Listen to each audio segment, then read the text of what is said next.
The space around Kepler Station looked like a graveyard. Broken pieces of metal floated in the darkness. Some pieces were small like coins. Others were as big as buildings. Captain Veltar watched the wreckage through the viewing screen of his ship. His 6 eyes blinked slowly as he studied the debris field. "Another human battle," said Dr. Kessera from behind him. She was the chief science officer on the Zephyrian research vessel Silent Observer. Her blue skin glowed softly in the dim light of the bridge. "They fought here 3 days ago."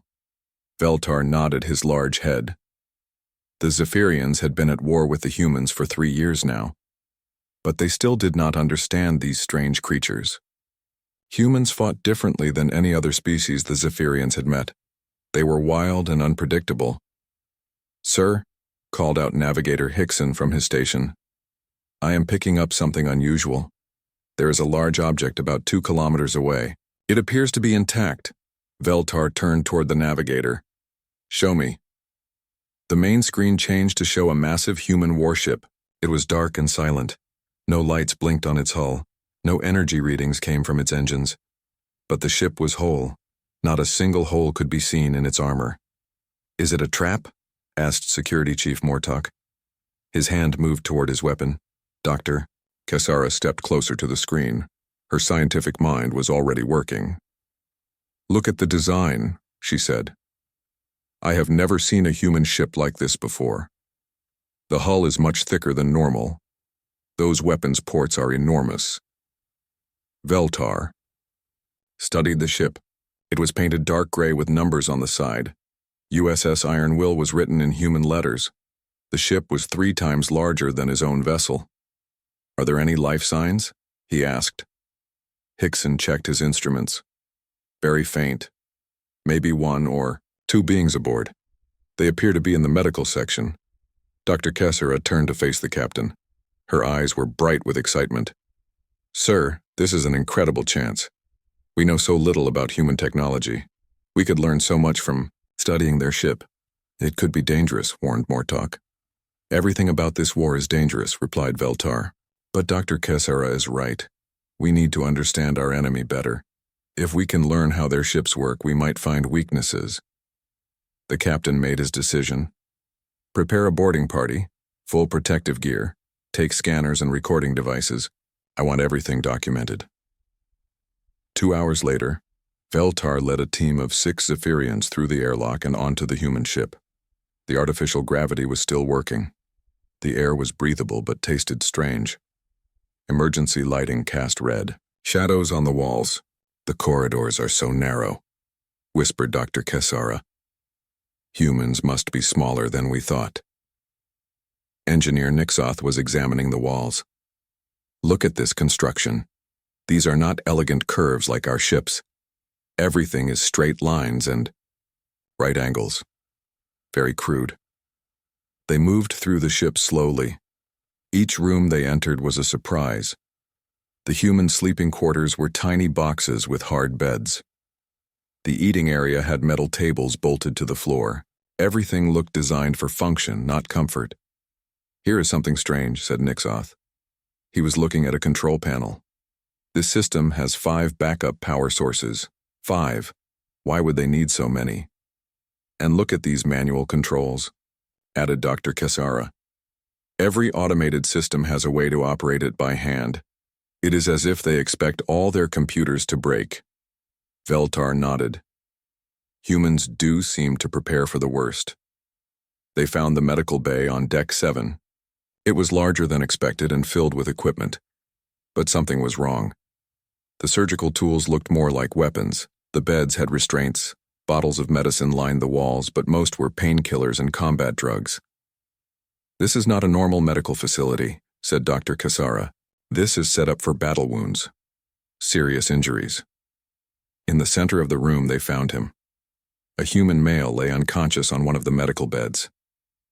Machines beeped softly around him. His chest rose and fell with steady breathing. "He is alive," said Mortok, pointing his scanner at the human. Dr. Kessera moved closer. The human was young, maybe in his 20s by their standards. He had short brown hair and a strong jaw.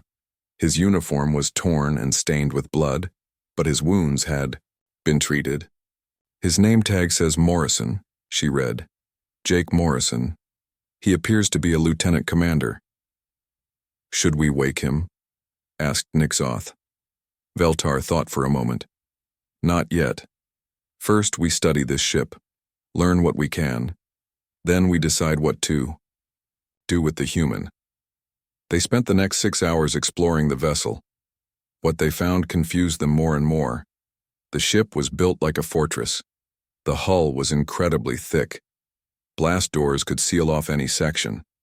The life support systems had redundant backups for their backups. But it was the weapons that truly puzzled them.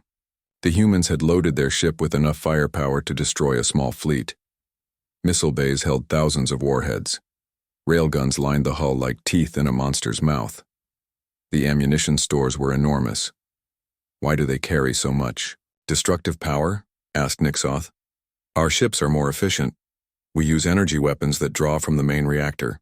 Dr. Kessara was reading data from a computer terminal. According to these logs, this ship was not retreating from the battle at Kepler Station. What do you mean? Asked Veltar. The navigation records show they were flying toward our fleet. When they were disabled, they were attacking, not running away. The Zephyrians looked at each other in surprise. The human ship was outnumbered 50-1. Any sane commander would have retreated, but these humans had charged straight into battle. Their tactical computer is still working, said Hickson. I can access their battle plans. He connected his scanner to the human computer. Data flowed across the screen. What they saw made no sense. They were planning to ram our command ship, said Hickson in disbelief. Their plan was to use their own vessel as a weapon. They were willing to destroy themselves to take out one of our ships. Dr. Kessara stared at the data. But that would mean certain death for their crew. Yes, said Veltar slowly. It would. They stood in silence for a moment. The human ship suddenly felt different around them. It was not just a warship. It was a weapon designed to be used by beings who did not fear death. Sir, said Mortok, I think we should leave. This place makes me uncomfortable. But Dr. Kessara shook her head. We cannot leave yet. We have barely begun to understand. This human Morrison, he might have answers. We should take him back to our ship for questioning. Veltar nodded. Agreed. But first we document everything. Every system, every weapon, every piece of technology. The Zephyrian Council needs to know what we are truly fighting against. As they prepared to transfer the unconscious human to their ship, none of them realized they had made a terrible mistake. They thought they were studying human technology. They had no idea they were about to discover something far more dangerous. They were about to learn about human nature. Jake Morrison lay still in the Zephyrian medical bay. The alien doctors had put him in a deep sleep while they studied his body and brain. They wanted to understand how humans worked before they woke him up. Dr. Kessara spent 3 days going through every part of the human battleship. She took her team of scientists with her. They measured everything, they took pictures, they copied files from the computer systems. The more they learned, the more confused they became. Look at this, said Engineer Nixoth. He was standing in front of a control panel in the engine room. The humans have 7 different ways to start their engines. 7. If one system breaks, they can use another. If that breaks, they have 5 more options. Dr. Kessara nodded. She was reading from a technical manual. Their instruction books are very strange too. Every procedure has a backup plan, and every backup plan has its own backup plan. It is like they expect everything to fail, said Assistant Engineer Pixro. Our ships are designed to work perfectly. Their ships are designed to keep working even when everything goes wrong. The Zephyrians were proud of their technology. Their ships were beautiful works of art, smooth curves and flowing lines. Everything was automated. The ship's computer made most decisions. The crew just had to give orders and the ship obeyed. Human ships were different. They were ugly and angular. Nothing was automated unless it absolutely had to be. The crew had to do everything by hand. It seemed primitive and backward, but there was something else. Something that made the Zephyrians nervous. The humans do not trust their own machines, observed Dr. Kessera. Every computer system has a manual override. Every door can be opened by hand. Every weapon can be fired without computer help. Weapons. Specialist Commander Threshak had been studying the human armaments for 2 days. What he found bothered him greatly. Their weapons make no sense from an engineering standpoint, he reported to Captain Veltar. They use primitive projectile weapons instead of advanced plasma cannons. Their missiles are big and clumsy compared to our sleek energy torpedoes. So they are inferior? Asked Veltar. No, sir. That is the problem. Their weapons are crude, but they are incredibly effective. These railguns fire metal slugs at tremendous speed. The damage they cause is extensive. Threshak showed them recordings from the battle computers. The images made the Zephyrians uncomfortable. One hit from a human railgun can punch through 3 meters of our armor plating. Their missiles do not just damage ships, they completely destroy them. Nothing is left but debris. But surely our plasma weapons are more accurate, asked Dr. Kessera. Actually, no. The humans use a very simple targeting system, but it works very well. They do not try to be elegant. They just want to hit their target and destroy it completely. Ammunition storage areas were even more disturbing. The humans had loaded their ship with thousands of tungsten rods. Each rod was 2 meters long and incredibly dense. What are these for? Asked Nixoth. Threshak checked the computer files. His face went pale. According to the tactical database, these are for orbital bombardment. They drop them on planets from space. Why would they need to bomb planets? Asked Dr. Kessera. To kill everything on the surface, replied Threshak quietly. The Zephyrians stared at him in shock. Their own military doctrine focused on capturing enemy worlds intact. The idea of destroying entire planets seemed wasteful and cruel. But the IID humans had loaded their ship with enough planet-killing weapons to devastate dozens of worlds. Dr. Kessera moved to the medical bay next. What she found there was even more unsettling. The human medical equipment was advanced, but it was designed for one purpose: keeping wounded soldiers fighting. The surgical tools were built for speed, not precision. They could remove damaged limbs quickly and seal wounds in minutes. The recovery beds had restraints to hold down patients who might be violent or delirious. The pharmacy was stocked with drugs that no civilized species would use. Combat stimulants that could keep a dying soldier conscious and fighting. Pain suppressors so powerful they could mask fatal injuries. Drugs that increased aggression and reduced fear. This is not a hospital, Dr. Kessera told her team. This is a facility for repairing soldiers so they can go back to battle. She found training manuals in the medical computer. They showed human medics how to perform surgery during combat, how to treat wounds while under enemy fire, how to keep a patient alive even when half their body was destroyed. They expect their crew to be horribly injured, she said. And they expect them to keep fighting anyway. The ship's personal quarters told the same story. Each crew member had a small locker with their belongings. Inside, they found family pictures and personal letters. But they also found weapons. Every human sailor carried at least 3 different ways to kill an enemy. Some had knives. Others had small projectile weapons called pistols. A few had explosive devices. All of them had detailed instructions on how to fight alien boarders with improvised weapons. They prepare their crew for hand-to-hand combat inside their own ship, reported Security Specialist Dexnell. They assume the enemy will board them and they will have to fight in the corridors. Navigator Hickson was studying the ship's flight records. What he discovered made everyone stop talking. This vessel was not alone when it attacked our fleet. At Kepler Station, he announced. It was part of a group called Battle Group 7. There were 12 human ships in the attack. 12 ships against our entire fleet, asked Veltar. That is suicide. Yes, sir. But according to these logs, the humans knew that. They called it a tactical probe. They sent 12 ships to test our defenses. They expected to lose all of them. The Zephyrians looked at each other with growing unease. They sacrificed their own ships just to gather information? Asked Dr. Kessera. It appears so. The battle computer was recording everything and transmitting the data back to their main fleet. Every shot we fired, every movement we made, every weakness they found was being sent to other human commanders. Engineer Nixoth was reading through technical specifications. According to these files, the Iron Will was not even their best ship. It was rated as standard combat vessel in their fleet listings. Standard? Asked Veltar. This ship has enough firepower to fight our entire battle group.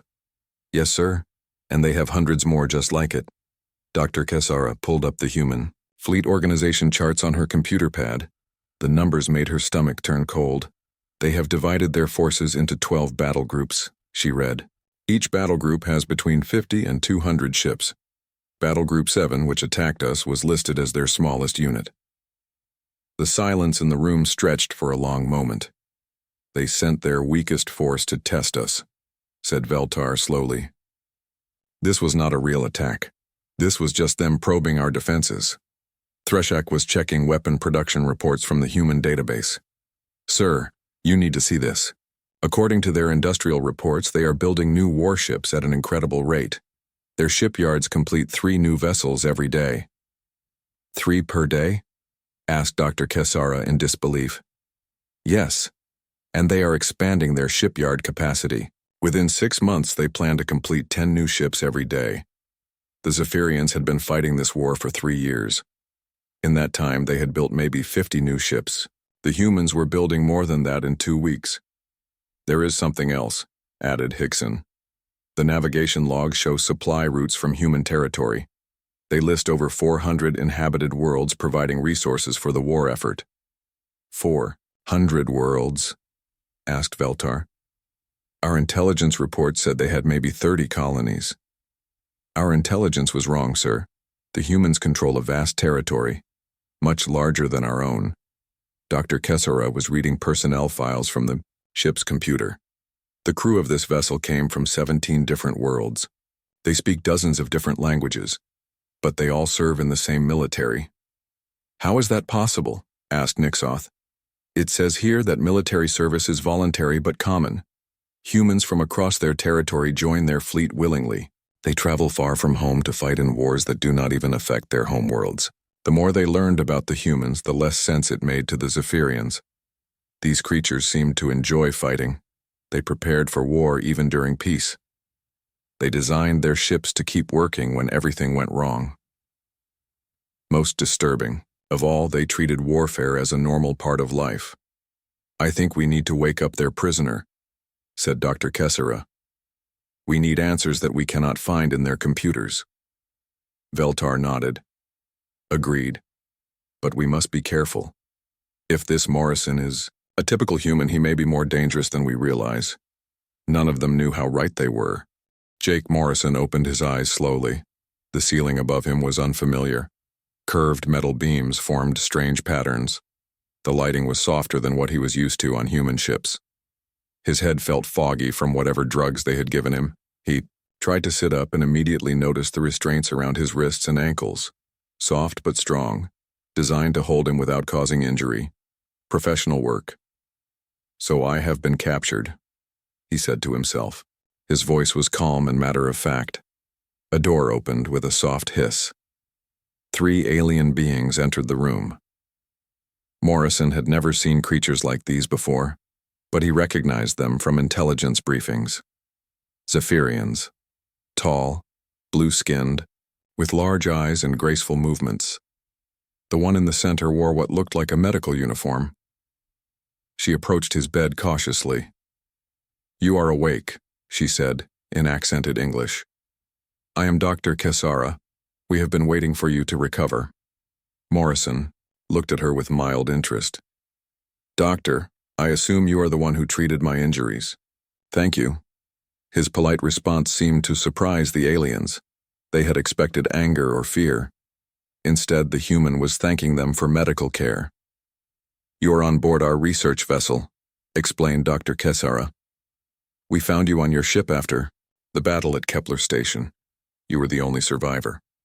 Morrison nodded. The Iron Will took heavy damage.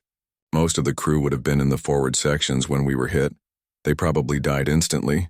He spoke about the death of his comrades as if he was discussing the weather. No emotion showed on his face. Captain Veltar stepped forward. I am Captain Veltar of the Zephyrian fleet. You are our prisoner. We have questions for you. Of course you do, replied Morrison. That is what enemies do when they capture each other. Ask away. The casual way he said enemies made the Zephyrians uncomfortable. He did not seem angry about being captured. He was not afraid of them. He acted like this was all perfectly normal. Dr. Kessera consulted a datapad. We have been studying your vessel. The design is very unusual. Why do your ships have so many backup systems? Morrison looked genuinely puzzled by the question. Because things break during combat. If you only have one way to do something, you will fail when it gets damaged. But our ships are designed not to break, said Engineer Nixoth. That is nice, replied Morrison. But everything breaks eventually, especially when people are shooting at it. Security Chief Mortok tried a different approach. Your ship carried enough weapons to destroy entire planets. Why do you need such destructive power? Morrison shrugged as much as his restraints allowed. Because we are at war. You build weapons to win wars. The more effective your weapons, the faster you can end the fighting. But to destroy entire worlds, began Dr. Kessera, is sometimes necessary, Morrison finished. If your enemy will not surrender, you have to convince them.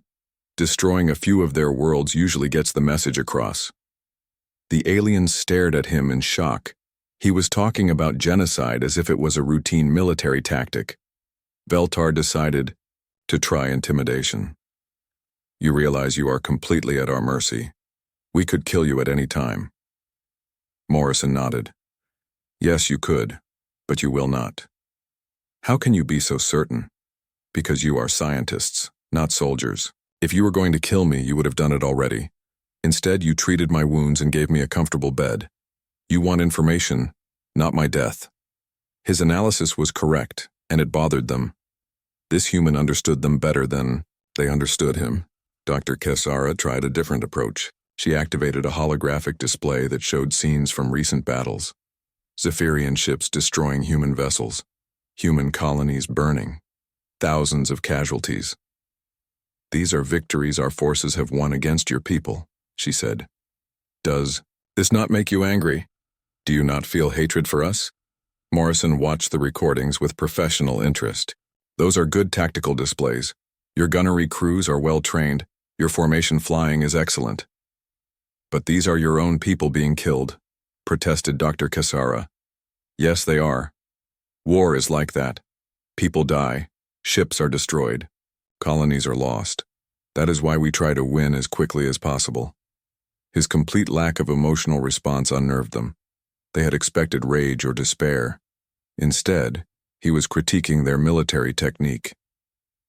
Do you not care that your comrades have died? Asked Mortok. Morrison was quiet for a moment. When he spoke, his voice was softer. Of course I care. Every one of those people had families, friends, dreams for the future. Their deaths are a tragedy. The aliens felt a moment of relief. Finally, he was showing some human emotion. But, Morrison continued, caring does not change tactical reality. They died because this is a war. In wars, people die until one side surrenders or is completely destroyed. That is how it has always been. Always? Asked Dr. Kessera. For as long as humans have existed, we have fought wars. Against nature. Against animals. Against each other. Against alien species. Fighting is what we do. Captain Veltar leaned forward. Surely your species has known peace sometimes. Morrison thought about this. Peace is the time between wars when we prepare for the next fight. We use peaceful periods to build better weapons and train better soldiers. That sounds like a terrible way to live, said Dr. Kessera. It is the only way we know how to live. Every human child learns the history of our wars. We study famous battles. We memorize the names of great generals. We sing songs about glorious defeats. Glorious defeats? Asked Nixoth. Sometimes losing a battle in the right way is more important than winning. If your defeat inspires others to fight harder, then your sacrifice has meaning. The Zephyrians exchanged worried glances. This human was describing a species that glorified war and death in battle. Morrison noticed their expressions. You look disturbed, why? Your people sound very violent, said Dr. Kessara carefully. Morrison nodded. We are, but we are not cruel without purpose. We follow rules of war. We treat prisoners well. We try to minimize civilian casualties when possible. When possible? Asked Veltar. Sometimes civilian casualties cannot be avoided. If destroying a city will end a war faster and save more lives in the long run, then it is the right choice to make. How can destroying a city ever be right? Asked Dr. Kessara. Morrison looked at her as if she was asking why water was wet. Because it works. When your enemy knows you will destroy their cities, they surrender faster. Fewer people die overall. But what about the people in those cities? They die. That is war. The alternative is a longer conflict that kills even more people. Sometimes you have to choose between bad options and worse options. Engineer Nixoth spoke up. Your ship's computer contained tactical plans for ramming our command vessel. You were willing to commit suicide just to destroy one of our ships. Of course, said Morrison simply. One human ship for one Zephyrian command ship is a good trade, especially if it disrupts your fleet coordination. But you and your crew would have died. Morrison looked at him with something like pity. Soldiers die in wars. That is what we sign up for when we join the military. The only question is whether our deaths accomplish something useful. The room fell silent. The Zephyrians were beginning to understand that they were dealing with something beyond their experience.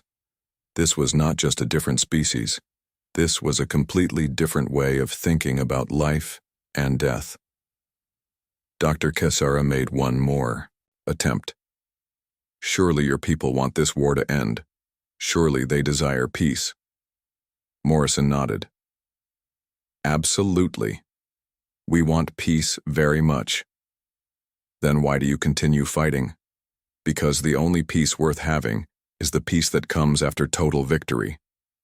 Half measures just lead to future wars. Better to finish this conflict completely. What do you mean by completely? Asked Veltar. Morrison met his gaze steadily. Either you surrender unconditionally and accept human authority over your territory, or we exterminate your entire species and take your worlds anyway. The silence that followed was deafening. Those are your only term? Asked Dr. Kessara in a whisper. Those are the only terms that guarantee lasting peace, replied Morrison. Anything else just postpones the next war. Captain Veltar stood up abruptly. This interrogation is over. We have learned enough. As the Zephyrians filed out of the room, Morrison called after them. If you want to discuss surrender terms, I would be happy to help you contact my superiors. The offer is still open. His helpful, almost friendly tone made their blood run cold. Outside the medical bay, the three aliens stood in shocked silence. He was not trying to frighten us, said Dr. Kessara finally. He was just explaining how humans think about war. And that, replied Captain Veltar, is the most terrifying thing of all. Dr. Kessara could not sleep that night. Morrison's words kept echoing in her mind. She decided to return to his cell to ask more questions. She found him sitting up in bed, staring at the ceiling. Cannot sleep either? He asked when she entered. I have been thinking about what you said, she replied. About humans and war. I wanted to understand better. Morrison smiled. I would be happy to explain. What would you like to know? You said that humans have always fought wars. Always? Even before you reached space? Oh yes. Much longer than that. We have been fighting each other for thousands of years. Long before we even discovered fire, humans were organized into tribes that fought other tribes. Dr. Kessara pulled up a chair. Can you give me examples? Morrison thought for a moment. Where should I start? There are so many. The Trojan War happened over 3,000 years ago. Humans fought for 10 years over a single city. Then there were the Persian Wars, where a small group of Greek city-states held off a massive empire. 10 years for one city? Asked Dr. Kessara. The Siege of Troy, yes. though that one might be partly legend. But we have plenty of documented battles. The Battle of Thermopylae, where 300 Spartan warriors held off an army of hundreds of thousands. 300 against hundreds of thousands, that sounds like suicide. Morrison nodded. It was. They all died, but they held the pass long enough for the rest of Greece to prepare its defenses. Their sacrifice saved their civilization. Dr. Kessera activated her recording device. Tell me more about these battles. Well, there was the 100 Years' War between England and France. That one actually lasted 116 years. Then you have the 30 Years' War, which killed about 1/3 of the population in Central Europe. 1/3 of the population? War was less precise back then. Armies would destroy entire regions just to deny resources to their enemies. Millions of civilians died from violence, disease, and starvation. Morrison continued his history lesson with the casual tone of a teacher. He described the Napoleonic Wars, the American Civil War, the two World Wars, each conflict bigger and more destructive than the last. World War II was our largest conflict before we reached space, he explained. It lasted 6 years and killed about 70 million people. We developed nuclear weapons during that war. Nuclear weapons? Atomic bombs. We dropped 2 of them on Japanese cities. Each bomb destroyed an entire city instantly, killed over 200,000 civilians. Dr. Kessera stared at him. You killed 200,000 innocent people with 2 weapons? It ended the war, Morrison said simply. The Japanese emperor surrendered rather than face more nuclear attacks. If we had invaded their home islands instead, millions more would have died on both sides.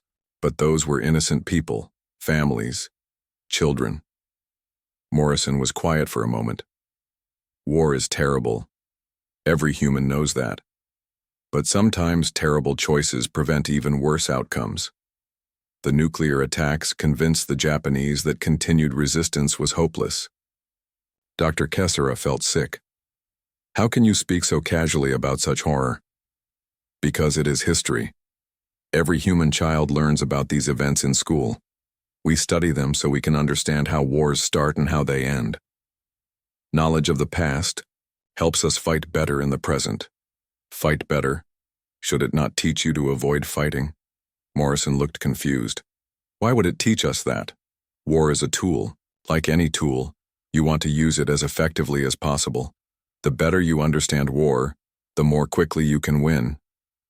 But surely your species has learned that peace is better than war. Peace is wonderful when it is possible. But peace only exists when no one is willing to fight for change. As soon as someone decides they want something badly enough to kill for it, you have war again. Dr. Kessera tried a different approach. What about your religions? Do they not teach peace and love? Morrison laughed. Our religions have caused some of our bloodiest wars. The Crusades lasted for centuries. Catholics and Protestants killed each other for hundreds of years. Even today, religious differences fuel many conflicts. Your gods command you to fight? Different gods command different things. Some preach peace. Others demand war against non-believers. Humans have used religion to justify almost every type of violence you can imagine. The doctor was beginning to understand something horrible. You are saying that humans fight wars for any reason.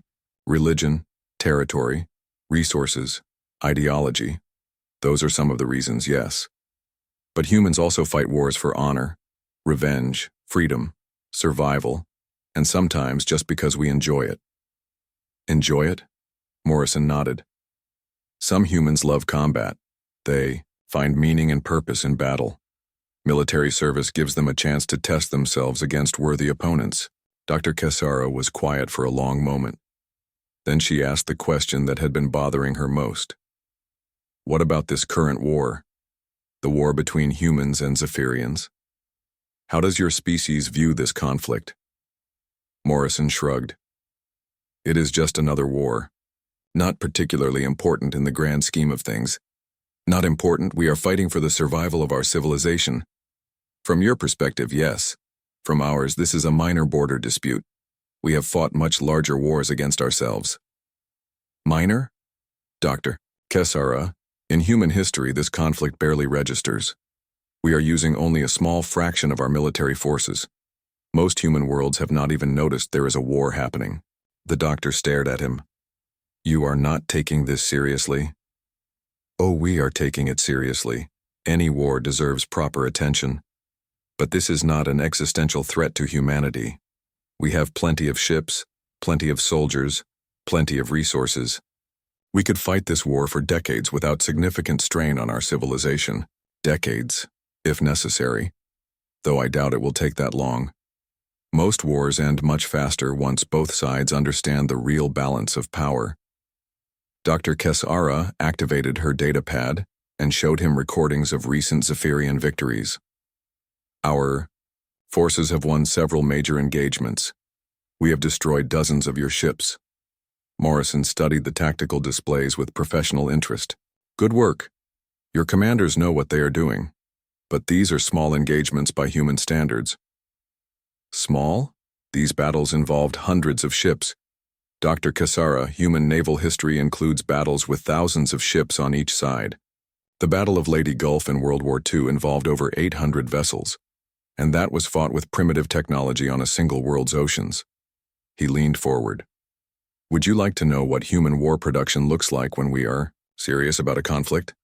Despite her growing horror, scientific curiosity made her nod. During World War II, American factories built over 300,000 aircraft in 4 years. They launched over 100 warships every month. They produced millions of tons of weapons and ammunition. That is impossible. It is documented history. And that was with 1940s technology on a single planet. Today we have hundreds of worlds with much more advanced manufacturing capability. Morrison smiled at her expression. The current war effort is using maybe 5% of human industrial capacity. If we decided this conflict was truly important, we could increase ship production by a factor of 20 within a year. 20 times more ships? At least. And we would start using our more advanced weapons. The ships you have been fighting carry standard equipment. We have much more powerful weapons available. Dr. Kesara felt cold fear growing in her chest. What kind of more powerful weapons? Planet killers, star system destroyers, weapons that could eliminate the Zephyrian species entirely within a few months. Why have you not used them already? Morrison looked at her as if the answer should be obvious. Because we do not need to. You are not a serious enough threat to justify total war. We prefer to win with minimum effort. But if we continued to resist, then we would escalate. That is how war works. You use the minimum force necessary to achieve your objectives. If that fails, you use more force. Eventually, you use whatever force is required for total victory. Dr. Kesara was quiet for a long time. Finally, she asked, Is there any way this war could end without the destruction of my people? Morrison nodded. Absolutely. Surrender unconditionally. Accept human authority. Allow us to establish military governors on your worlds. Your people could live peacefully under human rule. As slaves? As subjects. There is a difference. Slaves are property. Subjects are citizens with limited rights. Many species have joined the Human Federation voluntarily. They maintain their cultures and traditions while accepting human leadership in military and foreign affairs. And if we refuse? Morrison's expression became serious. Then we will do what humans always do when facing stubborn resistance. We will escalate until the problem is solved permanently, meaning genocide. If necessary, we prefer not to. Genocide is wasteful and inefficient. But if your species will not accept any form of coexistence, then elimination becomes the logical choice. Dr. Kesara stood up abruptly. I have heard enough. As she reached the door, Morrison called after her. Doctor, I hope you will share this information with your leaders. Human history shows that early surrender saves lives on both sides. The longer you wait, the fewer options you will have. His helpful tone made the threat even more terrifying. Outside the cell, Dr. Kesara leaned against the wall and tried to steady her breathing. Captain Veltar called his senior staff to the main conference room. Dr. Kessara had requested an emergency meeting. She looked pale and shaken as she took her seat at the oval table. "I have been talking with the human prisoner," she began. "What I learned changes everything we thought we knew about this war." "Has he revealed military secrets?" asked Security Chief Mortok. "No, he has revealed something much worse. He has shown me what humans really are." Dr. Kessara activated the main display screen. "Everything Morrison told me is backed up by their historical records. I have spent the night reviewing their databases. The truth is horrifying." She showed them images from human history, ancient battles with swords and spears, medieval sieges with primitive cannons, modern warfare with nuclear weapons. Humans have been fighting continuous wars for their entire existence as a species. They have turned violence into a science. Every generation learns from the last and becomes more efficient at killing. But surely they have evolved beyond such primitive behavior, said Engineer Nixoth. No, they have simply gotten better at it. Their current military technology is the result of thousands of years of constant warfare. Every weapon they build is based on lessons learned from previous conflicts. Dr. Kessara pulled up casualty figures from human wars. The numbers made the Zephyrians gasp. Their Second World War killed 70 million beings. Their civil wars have killed millions more. They have weapons that can destroy entire planets, and they built those weapons specifically to use against other humans. Other humans? Asked Veltar. They fight their own species? Constantly. Most of human history is the story of different human groups fighting each other. They have perfected the art of killing their own kind. Fighting us is just another day at the office for them. Weapons specialist Threshak leaned forward. What about the current war? How do they view our conflict? Dr. Kessara's expression grew even more grim. That is the worst part. Morrison told me this war barely registers in human consciousness. They see it as a minor border dispute. Minor? Sputtered Mortok. We have been fighting for 3 years. 3 years is nothing to humans. Some of their wars lasted over a century. They are prepared to fight us for decades if necessary. She brought up human fleet organization charts. The ships we have been fighting belong to something called Battle Group 7. According to their records, it is their smallest combat unit. How many battle groups do they have? Asked Veltar quietly. 12. Each one larger than Battle Group 7. And those are just their forward deployed forces. The silence in the room was deafening. Dr. Kessara continued her briefing. According to their industrial reports, they are currently producing new warships faster than we can destroy them. Much faster. How much faster? Asked Nixoth. At current production rates, they will double their fleet size every 8 months.